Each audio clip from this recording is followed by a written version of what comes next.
could you just take a turn at introducing yourself so the audience is familiar with you? Dan, starting with you. Thanks, Rachel. Hi, everyone. Good morning. I'm Dan Richardson from Yahoo. My team looks after commercial data insights and targeting, and we also do a lot of data transformation consulting with brands and agencies across the region for the Yahoo DSP. Fab, thanks. Annie? Hi, good morning, everyone. Hi, I'm Anny from Income Insurance. I'm leading the team that drive all digital acquisition for income insurance digitally. And of course, a team of data people that churns out insights and let us target better on our customers. Fantastic. Joe? Yeah, morning, everybody. I'm Jonathan Mackenzie, also known as Joe, from Publicis Media. Yeah, it does confuse. Two Jonathans on the panel. And it's spelled like a girl, so that also confuses people. So I head up something called Precision for Publicis Media in APAC, which is obviously a programmatic data solutions practice, and I've recently expanded my remit into data solutions. So we're looking at how do we enhance our clients' capabilities around first-party data strategy, audience addressability and activation, analytics and automation, and things like that. So an interesting space. And just check that. Yeah, good. I do the same thing for dentsu. No. And you're also called Jonathan. Yeah. So yeah, just a carbon copy. No. Morning, everyone. Jonathan Edwards. Sit in the solutions team within dentsu. So look after all things data. Looking across our biggest clients. Looking across creative media and CXM. So that's what I do. Fantastic. Thanks very much, guys. Okay, so data, the power of data, how brands and marketers are actually using that, unleashing it, and sort of all in the context of privacy-centric marketing and advertising world that we're working in at the moment. First question I wanted to pose to all of you is, how are you in your various roles and various businesses, working to try to prove the value of a convincing data strategy, making sure that it's not just a cost center, it's actually providing some value back to the business? Annie, I'm going to throw it over to you to start with. Tough questions. Okay, for all, insurance actually has a lot of data. We basically knows the life stages of our customers, but nobody actually cracked the game of how to monetize or, even use the data to churn out better customer insights. So for the past couple of years, the team really focused on that. And for the fact that we also need to follow quite a fair bit of privacy regulations in Singapore, we're quite strict about that as well. So we've been focusing on making data into real-time insights for us to do any form of activation in our media exchange platforms, etc. So we started to track all the returns from every single dollar we are spending that coupled with insights.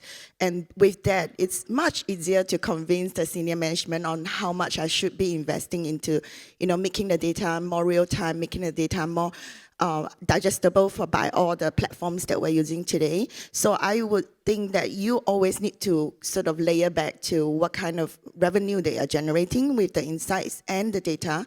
Otherwise, there's no way you can get more funding to continue to develop this piece. That's really interesting, and I'm wondering, the agency guys, if this is a familiar story, perhaps with some of your clients. Although, Annie, you make a good point. Your business is, situated as a financial services business, so you have a high volume of data. Joe, what do you do when you're working with clients that maybe don't have the same sort of access to data as Annie does? I think we try and help them understand the value that they're creating through the data, and it is a tough problem to solve, because I think inherently in an agency environment, you've got a very short-term mentality. You're thinking in a campaign planning sort of mindset. You've got a deadline and on the deliverables, and the KPIs have been set and benchmarked. Investment in data is not a campaign-based strategy or tactic, right? It's a long-term strategy. You create the foundations of your data that power all sorts of solutions within your business, not just your targeting and your measurement. So we have to kind of get them over the hurdle of that, which isn't actually that easy. In some instances, we try and provide the solution, so we will make the investments at a holding company level, and then sort of amortize those costs across a variety of clients to try and make that more accessible. And then in other ways, we'll help consult with them in terms of what their approach needs to be, what they're trying to achieve with it. We'll evaluate the technologies that they might want to deploy. We'll help them roll them out. We'll manage service them if we need to. I think there's 1,000 ways to skin a cat when it comes to the data strategy for our clients, and we just need to be agile enough and adaptable to work with the needs of each individual client. Yeah. I'm going to come on to you in a second, Dan. Jonathan, similar picture? Yeah, completely. I mean, I think the challenge really is keeping it simple, because what you're talking about is you're changing culture ultimately. We can all say data driven and things like that, and that's a nice buzzword, but unless that's coming down from the top in terms of being willing to experiment, to learn, to sometimes fail and see that actually okay, it didn't work, but that's still a learning. We're still being data driven. We're still sort of getting towards that understanding of what drives a return on investment. And in order to do that, again, going back to that simplicity point, you need to have that common language. You need to be able to communicate, well, what do we mean by return on investment? And what are we actually trying to achieve? Be that on an individual campaign, or what are we trying to achieve overall? So how do we structure and value our data towards those higher order pieces? Yeah. Dan, do you see a similar picture? And, sort of what's your view on things like the sort of skills and education and understanding within some of the clients that you're working with in terms of the value of data, the longer term investment, it not being necessarily a short term return? What I've noticed in the past year is there's a lot of light and shade in what's happening. So we've been working really collaboratively with, say, Publicis, looking at how they're using a data maturity index to help with brands as they're transforming their digital core. I know dentsu's done a lot of work on the data consciousness project. So that there's a lot of specialist work that's happening with agencies that we're aligning with and working with. But there is also a massive challenge. If we look at the way customer data is being used or not used, it's actually chronically underutilized in ad tech and for campaigns, at least outside of the walled gardens. And it's a massive challenge. And I think the reason for that sits a lot further upstream. So, when we talk to marketers, CMOs, chief data officers, we know that bringing all of their data together, whether it's governance, data cleanliness, compliance, readiness, is a huge challenge. Some of the industry polls coming out recently said that a third of marketers believe that they're not getting an investment out of their MarTech. In fact, it's a quote unquote bloody nightmare. And then also, if you look at some of the other stats, I think it was Accenture said 28% of companies don't even have a strategy in place to take advantage of their data in the MarTech. So I think for people like the agencies and also for Yahoo as a demand side platform, a destination, we're working incredibly hard to get upstream to understand all the work that's happening with people like Anny and her teams to bring the data together. And it's really positive, but we've got a long way to go. Yeah. And Anny, one of the things that we chatted about during the sort of prep for this was that, access to data is not an issue for you. It's the volume of it and then how you actually prioritise that and how you categorise that. So you're further down the line than maybe some other brands. But what types of additional activity have you had to do to kind of activate that speed or to really make use of the data that you've got? And who's kind of helped you with that? To be really honest, no one. The team helped ourselves. So, like what There's just Dan, what Dan just mentioned is a real challenge in my organization as well, and especially when a lot of CMO are actually not fully educated on how powerful is data. And today, the marketing job is really difficult compared to years ago, and you really need to know tech and data and everything together. So. The challenge for us was to kind of structure the data in a readable format in the beginning, and that took me at least 3 years to clean up all the data. So after that, we decided to invest on the stack of MarTech, and how do we pipe in all the data from respective locations in order to allow us to activate real time via Yahoo platform or any other platforms. Yeah, so I would think the challenge is really going through that whole exercise of redefining your data. For a marketer and a marketing willing to help you run campaign to collect additional data, it's really tough because they don't understand at all. So when you go out to tell them, say, hey, you need to index your campaign this way so that I can collect more data, it's already a change in the way they run their marketing campaigns. And that was the biggest challenge for us, to be really honest.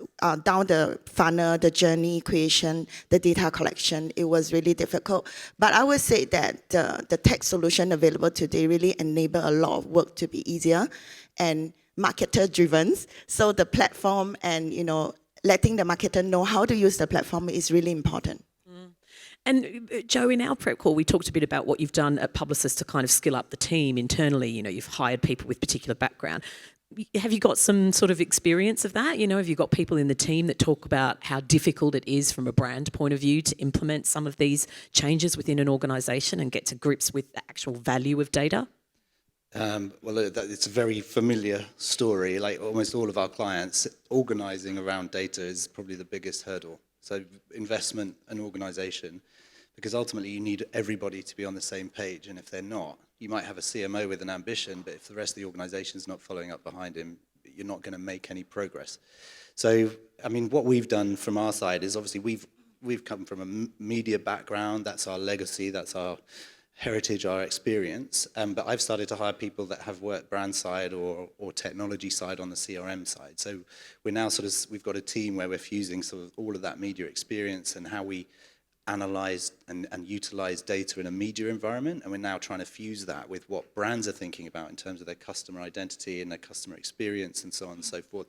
And I think you've got to join up sort of both ends of the journey to make that make sense. So then your data strategy can be completely holistic, as opposed to us only focusing on what we want for targeting or what we want to measure media performance, because you've got to come at it from the whole process. Otherwise, you can't demonstrate the true value. Because at the end of the day, if your data activation doesn't drive a higher click-through rate and guarantee next campaign it won't be used, but if you can show that the quality of traffic that you're driving creates better on-site experience, creates greater engagement, and even leads to higher conversions, goes all the way through, then you've got a better story to tell, even if your media performance is less positive. Yeah. Can I add on one to Joe's point is that we also came up with a new metrics called the incremental knowledge you know about your customer. So you are not just using media returns or revenue returns to measure success in your data strategy, but incrementally how much you know your customer every single day is actually another form of measurement that brands does use today.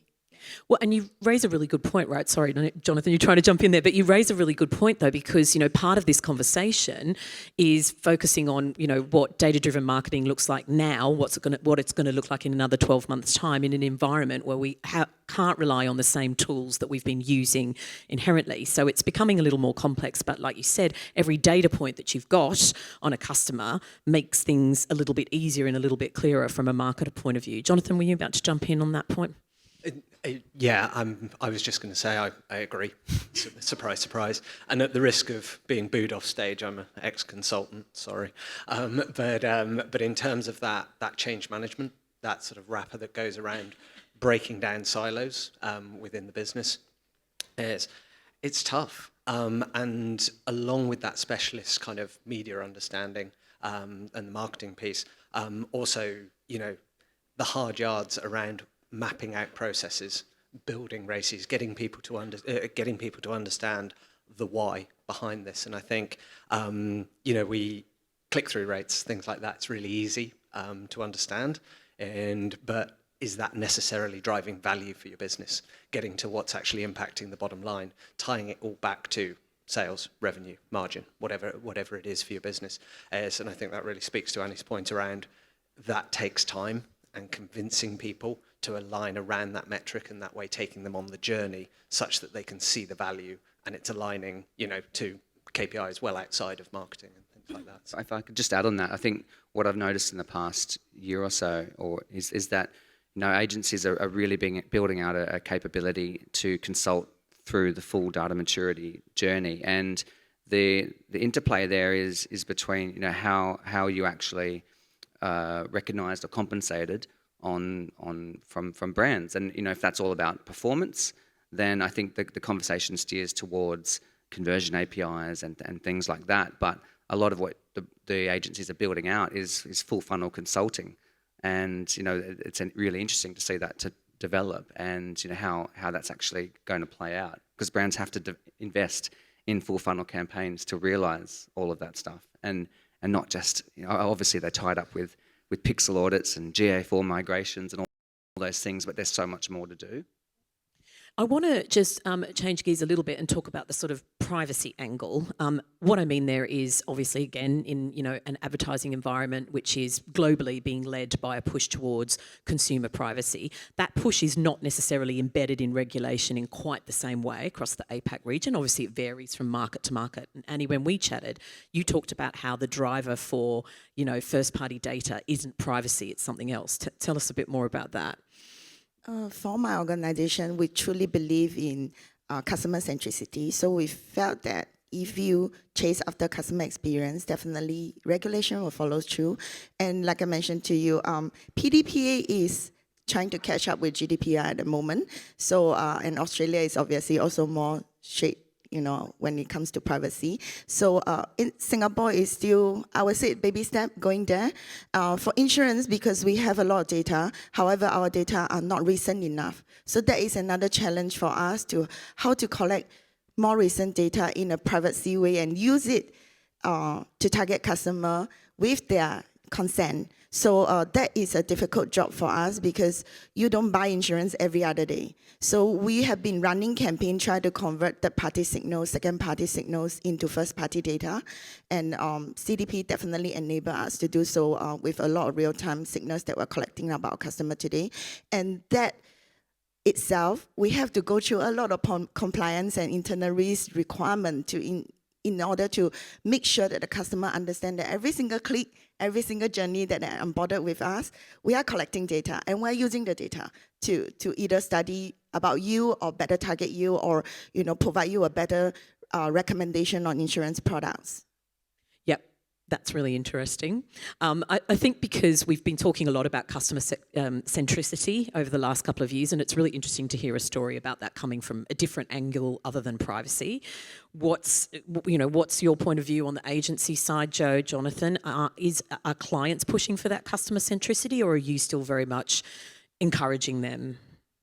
No, I think all clients are pushing now for that customer centricity, and it's interesting to see the speeds at which that's happening in different verticals. So, I think, tech, anything with an e-commerce D2C angle has always had that perspective.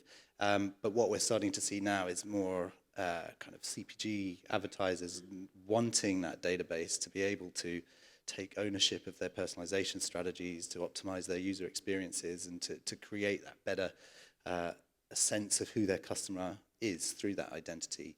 We've got clients across the region, Korea, Thailand, everywhere, that are really pushing to drive and grow their first-party data and to reduce that dependency on the third-party data sets.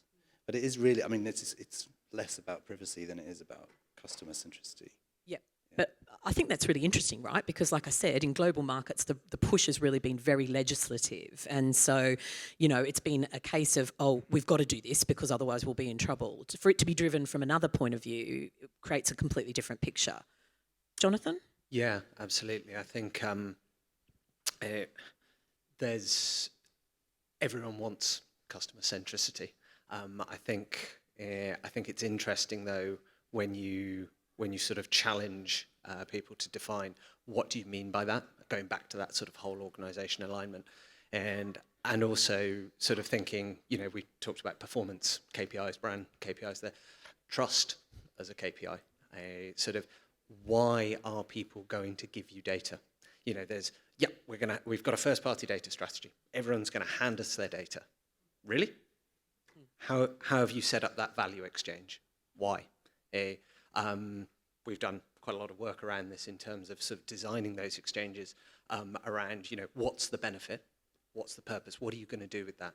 What level of control are you handing back to the customer in terms of the data that they're going to share with you? What kind of data are you asking for? And equally so, so is that very sensitive data? And equally so, what industry are you operating in? So if it is insurance, you're going to start asking for some fairly sensitive data. So how does that resonate with the audience that you're talking to? And that varies massively by market. So you jump into a kind of global brand sort of strategy. It's like, yeah, but have you thought how you're going to localize that? So completely agree. Everyone's heading in that direction, but there's quite a lot of definition and thinking work to do there in order to make that effective. Yeah. Back to attribution, measurement attribution. Dan, in our call, we were chatting a little bit about metrics that, brands and marketers might be optimizing towards. I mentioned it in my opener as well. Are you starting to see things like attention metrics becoming more popular in terms of trying to prove the sort of ROI on investment amongst some of your clients and partners that you're working with? Yeah, attention is one of them. I think we've moved beyond just using things like viewability. I think that's fair to say. What we've really focused on is allowing people to test and trial that in the platform and making it easy. So that might be curating audiences or high attention audiences before you launch a campaign, so you can test that. Also optimizing in-flight post-campaign reporting. It's been a lot of work, but we've found the work that's being done by people like Amplified Intelligence, Adelaide, to mention a couple, really encouraging. So for us, it's just making that easier and helping plug into things such as emotional response, memory encoding, and relevancy, rather than just being derivative, and working it back to a viewability or a click-through rate. Yeah. Annie, are you using any other kind of metrics along those lines? We measure ourselves quite differently, other than just the return on ad investment. We look at how fast or how convenient a customer complete their purchase online, because by having more data, I'm recommending the right product to them. So when they land, they're supposed to take lesser time to complete a purchase journey, or not thinking too much about what is the next product to buy, for example. So we do use the time spent that they have on every purchase journey, or even time spent on contents that we created, use that to kind of proxy metrics for us to say whether we are doing the right targeting from a media perspective. And from there, obviously, we'll reduce the cost to acquisition, because every landing is a quality landing and not so much on just massive traffic to the site itself. What's happening with your clients, Joe? I always think this is quite an interesting one, because there are thousands of metrics that you can judge success on, and yet we kind of cling on to click-through rate, which is probably one of the most pointless measurements known to man. I mean, it was discredited back in 2001. I think it's only 3% of users actually click on an ad, so it's still the most important metric. We relate media performance. So I think it kind of boils down to who you are as an advertiser and what's important to you in a specific context. So if you're upper funnel trying to create brand impact, then you're going to definitely want attention. And if you're not measuring it, then you're probably failing yourself in that sense. But we see it with performance. If you want performance and you want conversion, then the conversion API is what you should be going after. And it doesn't really matter how much attention or viewability you get, as long as those conversions are coming through and the ROAS is hitting the right number, you're in good shape. And I think we've got a variety of clients that are experimenting in that measurement strategy.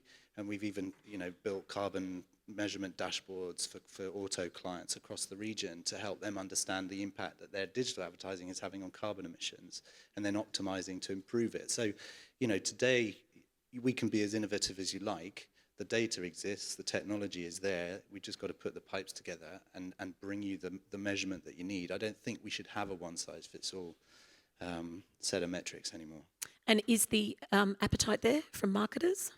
It is, certain marketers. I think you've got to be somewhat more visionary or ambitious, and data visualization is enabling it, because you can ultimately connect all the pipes really easily, and you can spit out those reports in real time. It's not that manual process of collating, curating the data into big Excel and then turning that into a 20-page PowerPoint. It can happen in real time, and therefore it can bring richer, faster insights with which to optimize your advertising and your marketing activity. Are you finding something similar, Jonathan, or is it a bit more of a mixed picture, trying to convince clients to, think about the metrics that are going to be most valuable to them, etc.? I guess you're going to say, if they haven't done the data strategy part, then there's still a lot of work to do, right? Yeah, hugely so. I mean, and completely agree with Joe. It's such a mixed bag. I think the key thing we see is variance by market. So working sort of, on a global brand, the different levels of ambition, the different levels of sophistication, and in terms of guiding sort of, that quite mixed bag within a single brand. Or you're looking at a company with a portfolio of brands, and you've got one brand sort of more advanced and one less so. And again, convincing sort of people to share those learnings. Again, it kind of comes back to that cultural point. But once you're there, once you've sort of started on the journey, once you can lay that out, okay, this is stage 1, stage 2, stage 3. Once you make that slightly more digestible, once you can take people along with you on that, then absolutely. Yes, please, let's get away from click-through rates. But just you don't have to jump to super high-end MMM modeling and things like that. Let's just do some incrementality testing. Let's do some control exposed. We all want to be data scientists. Let's use a little bit of science. We don't have to go crazy in terms of nerding out. But literally, these guys don't see it. These guys do see it. What was the difference? And then you're on your way sort of through to, again, having that common language, being able to sort of see through to the business metrics ultimately. Yeah, I think you raise a really good point about the diversity of the region and the availability of information and the skills in market. And I think it's about how do we raise the floor through reporting and measurement, and how do we make, through the data science, how do we make the insights more accessible for more people to understand, the variety of different measurement metrics that they can hold themselves accountable to. Yeah. I would say more analysis, not more analysts. Yeah. Kind of getting people actually paying attention to the data. Dan, you were going to come in on that? I just think ownership was one thing I picked out of that. Now, where brands that have data ownership sorted, they might have a centralised sort of view on the data, whether it's government or how it's used, governance or how it's used is great. But we still work with brands where the performance team doesn't want to share the data with the brand team. And so you can't even do full funnel experiences. But for those that are nailing it, that's the first step. And then secondly, it's about having testing opportunities that are available in the platform now and don't require a highly sophisticated level of data science and analysis. We do data feeds, we do all kinds of things, but it's about making it easy, like you were saying, Jonathan. Lowering the barriers to entry, really, I guess. Yeah. And I mean, Annie, does that sort of speak to some of the experiences that you've had at Income? Because you also explained to me that you need to jump through a lot of, Income is partly government supported, and you need to jump through a lot of regulatory hoops, not just on the financial services side, but also from, the government interest in the business, even if you want to deploy a new technology tool. And so does that mean that you have to really be picky with what types of, data you pay attention to and where the analytics is taking you with respect to the sorts of platforms that you're using? Yeah, definitely. And just layer on what Dan said earlier, we also measure ourselves on the data maturity roadmap. And the end goal is to make everyone a data science person, right? So if you really use data on your day-to-day job, and I really like what Joe said, is to make data accessible to everybody who is running the campaign or even business user. So that's what we did. We created tons of dashboard, and we deliver a feed to our CEO every day. Whether he like it or not, we send to his inbox. Just make sure that he click in to see our reports, right? So it's not so much to let him come back to us and ask us more questions, but we just want to let him know that, these are the things that we're tracking. We know our customer journey. We know what our customer want to see. And can we use the data to create better products, etc. So I think making data accessible to everyone in the organization is really important. And Income embarked on this journey 2 years ago that we put our thousands of employees through a data course. Yeah, this is not just to support marketing activity, but we just want everybody to at least be data-driven in somewhat. Even if it's an admin staff, can you start thinking about how to make your job better with data and etc. So all of us now to the administrative staff went through a 3-day data course, and we put them access to Python, learn every interesting thing. So I think whether you actually later on doing that work or not doesn't matter, but it's more of creating that culture, what Jonathan said, that culture, that mindset, so that everybody start asking what incremental data we can gather as an organization.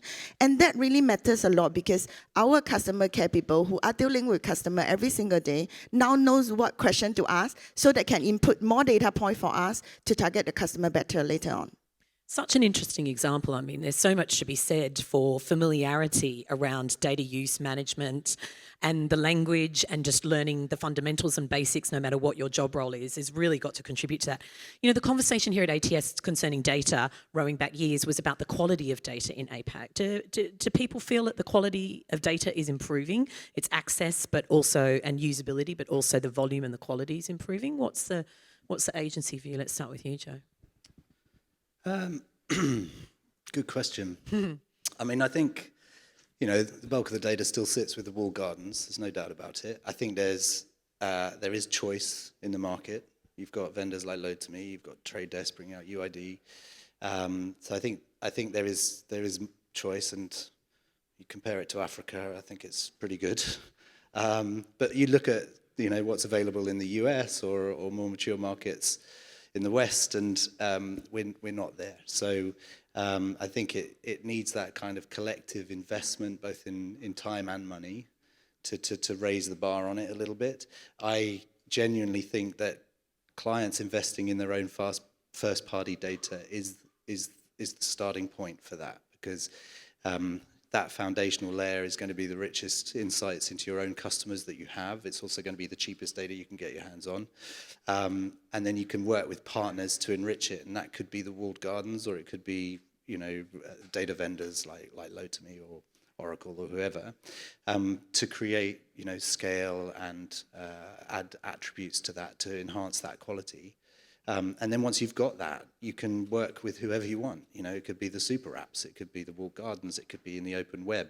But you need that foundation to be able to start the journey.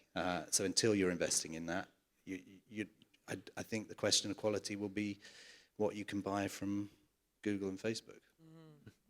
Jonathan? Yeah, I mean, I think you can get crappy data anywhere. I mean, again, it goes back to that culture of caring about and realizing why it's important. I think the APAC is different, is an excuse that people have been hiding behind. I've yet to find a media or a marketing principle that we can't apply anywhere. It'll look different, and yes, China is different, but you're still trying to market stuff. You're still trying to put ads out there. You're still trying to take people on a customer journey. There will be a way to do it. Hiding behind the excuse of, oh, no, it doesn't work like the US. I know. Good. Let's do that. So, you know, we've had to build workarounds for Lazada and Shopee in terms of getting the data in, lining it up with other stuff. Cool. We can do that. That's just engineering. No problem. There's no excuse not to. So I think, again, occasionally we have to get over ourselves a little bit. Dan? I think, like you said, Jonathan, the capability is definitely there, but what we're hearing and the feedback we hear quite often is all about access to data, or lack of access to data, or the ability to utilize it effectively, and of course laws and tech changing. I actually think that whilst privacy is improving, the customer experience, the end customer experience for a lot of brands, obviously not yours, Anny, is actually worse than it used to be. And the reason is that we're very busy with cleaning up the data, which is good for compliance and for building customer segmentation. But that hasn't flowed through to better creative or better experiences yet. And engineers and people are very occupied with auditing pixels and migrating analytics. And I think there's still a long road to go there to actually give a better customer experience. I think it will take at least another year. And we'll kind of had our hand forced a bit by the third-party cookie blocking as well. So hopefully we will have better access to quality data in the ad tech and marketing space further downstream within the next year or so, and consumers would see the benefit of that. Okay, we're running out of time, and I want to sort of throw to our kind of closer question, which was, part of the point of the conversation. Do we feel that we're ready for marketing and advertising in a post-cookie environment, particularly from a data point of view? First thing I'm going to do is see if we can see the results of our live poll on the screen so we can find out what everyone in the audience thinks. We got the live poll available? Maybe not. So I'm going to start with asking you guys. Are we ready for marketing in a post-cookie environment? I mean, Annie, like you said, you've got a wealth of data already anyway as a result of the type of business that you've got. You are, that's being driven from within the business itself. Do you feel like this is what marketing and advertising looks like now and you're good to go?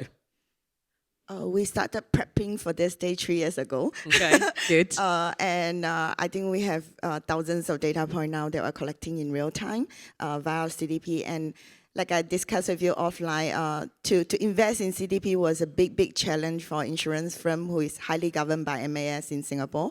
So it's really a tough hurdle that we have crossed, and we're using a lot of the data today. Before we fully switch off by next year by Google, we are already testing all our models and how we are churning out, real-time modeling to target customer differently. We are already testing it this entire year through media, through email, through any form of communication that we have with our customers. So if you ask me, I think my company is ready, but I do know a lot of other organizations are really challenged by this thing, and especially if you talk about companies that is in China or Southeast Asia countries, a lot of them, the data is actually not ready. If you don't have clean data, structured data, it's really tough to do this, the next world, coming up next year. Yeah, okay. So that's really interesting. So results of our poll are in. Are marketers ready for the challenges posed by advertising in a post-cookie environment? Very few respondents said yes.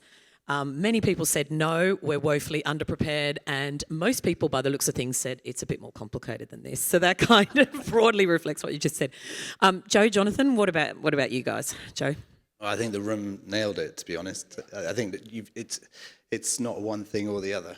You've got people at different stages of readiness. You've got markets at different stages of readiness.